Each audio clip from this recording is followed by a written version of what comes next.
skip the introductions, straight to the video.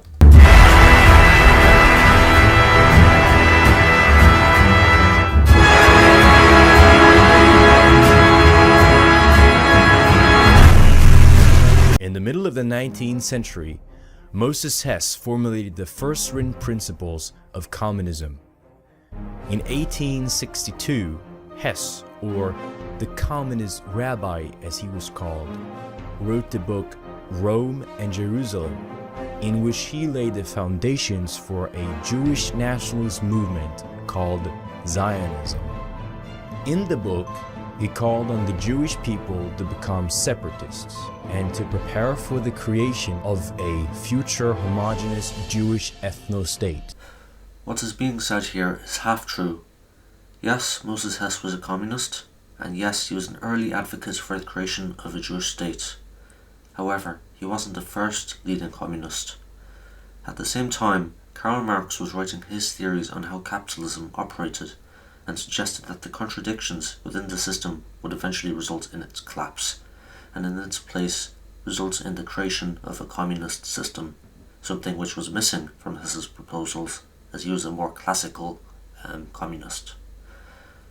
Also, the disagreements between Marx and Hess would intensify as the pair began to go down different paths. In fact, in the 1840s, Hess remarks regarding his relationship with Zionism, "It dawned on me for the first time in the midst of my socialist activities that I belonged to my unfortunate, slandered, despised and dispersed people." Therefore, it is safe to say that thereafter, communism would play a minor role in both Hess's life and in the development of the system. Palestine would be occupied by the Jewish people, but the big problem was Palestine was at this time 90 to 95% Arab. Hess argued that the international Jewish bankers would help in this realization of stealing the land of the Palestinians. Hess suggested in his book that one last race and class struggle would be developed between the Aryans and the Semites. In this fight, Hess predicted that the Jews would stand as winners and the Aryans as losers. Here, the creator of the documentary misuses the term class struggle to refer to conflicts between two races or nationalities. This is not what class struggle is. Class struggle is purely a conflict between the two economic classes, in this era being the proletariat and the bourgeoisie. These quotes from Hess recontextualize it. To be a race or a nation is not to desire racial or national mastery. It is a disease of nationalism to seek to dominate others. Another one being, there are no superior and inferior races. All races must be made free, and then only they will cooperate as equals. The Jews would stand superior over all other peoples. And because Jews had preserved their racial purity over the centuries, it would give them a leading role in the world. Hess essentially promoted eugenics and racial hygiene for the Jews, and talked about a future Jewish ethno-state.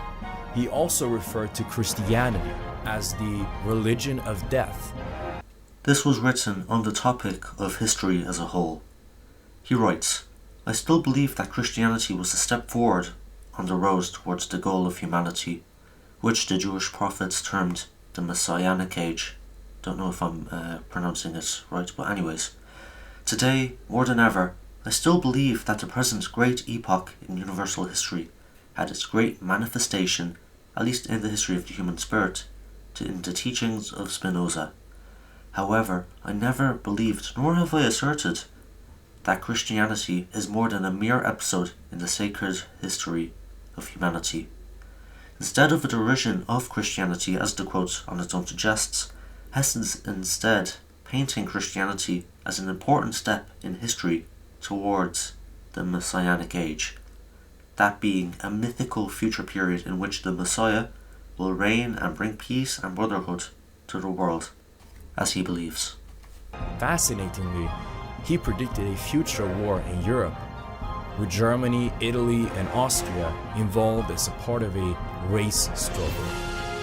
Moses Hess was also a close friend and collaborator of the two Jews Karl Marx and Friedrich Engels, which he converted to communism and assisted them in their work with the Communist Manifesto in 1948. On the first point, both Marx and Engels were staunch atheists.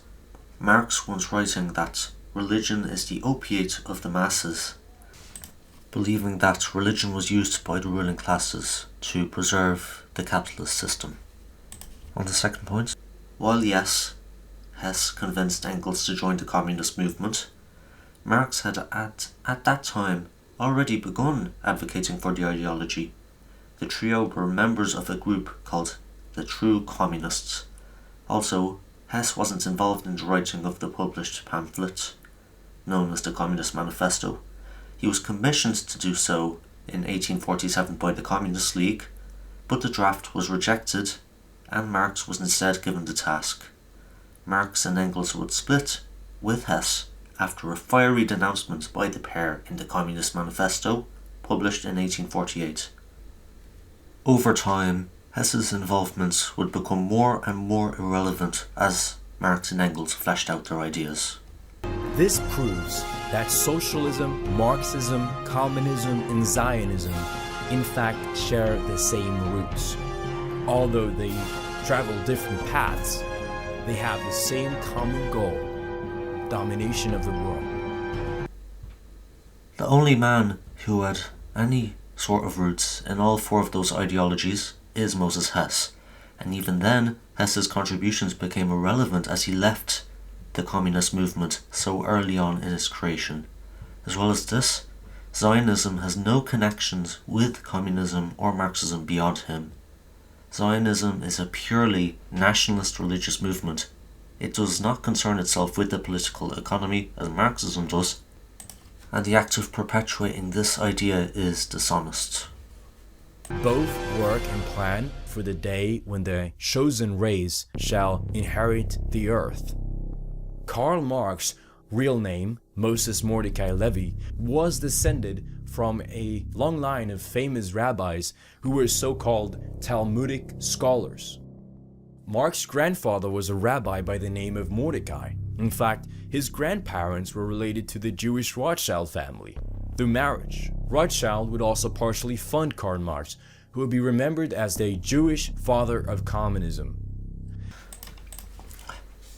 I'm unsure of where he got the name Moses Mordecai Levy from. We know that Marx's father was a rabbi, and according to the Jewish Virtual Library, had descended from a line of Talmudic scholars and rabbis. However, Marx would still end up projecting this tradition once he began developing Marxism. And yes, according to the Jewish Journey, a passage through European history, Marx was related to a Rothschild, albeit 4 times removed. To put this into perspective, that means that they shared a great-great-great-grandparent. Do you know yours? Probably not. Once taking this into account, it is unlikely that Marx had any contact with a member of the Rothschild dynasty, and there is no evidence of any member of the Rothschild family funding Marx either. Les Droits de Vivre, May 12, 1936, stated that Jewry is the mother of Marxism. The Communist Manifesto laid out the ideology of communism. Its key points include a central bank with monopoly on credit, abolition of countries and nationalities, abolition of the traditional family consisting of a man, a woman, and children, abolition of private property, which means no rights for the people, to make it impossible for people to earn a livelihood by introducing heavy taxation, confiscation of property, abolition of the right of inheritance, a communist state, a communist monopoly on credit and banking, the media in total control of the communists. Women should not focus on family and children anymore. In their own words, communism wants to do away with the status of women as mere instrument of production. Abolition of Christianity and morality. Marx refers to this totalitarian regime as dictatorship of the proletariat. Before debunking this section, I'd like to clarify what Marx wished to happen to the state. more so in regards to who will control it. In the Communist Manifesto, he writes, "The proletariat will use its political supremacy to wrest all capital from the bourgeoisie, to centralize all instruments of production in the hands of the state, i.e. of the proletariat organized as the ruling class." In simpler terms, Marx believed the workers will one day wrest control of the state from the rich and take control of it themselves.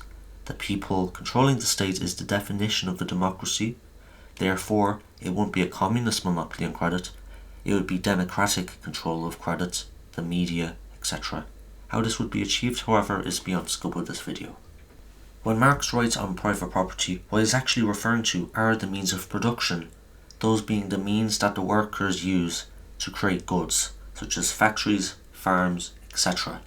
Therefore, the true meaning of the abolition of private property would be democratic ownership over factories, farms, shops, etc. by the workers.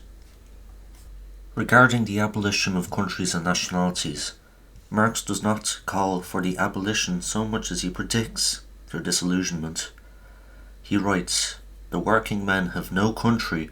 We cannot take from them what they have not got, since the proletariat must first of all acquire political supremacy, must rise to be the leading class of the nation, must constitute itself the nation." He elaborates, "National differences and antagonisms between peoples are daily more and more vanishing, owing to the development of the bourgeoisie. The supremacy of the proletariat will cause them to vanish still faster, in proportion as the exploitation of one individual by another is put an end to.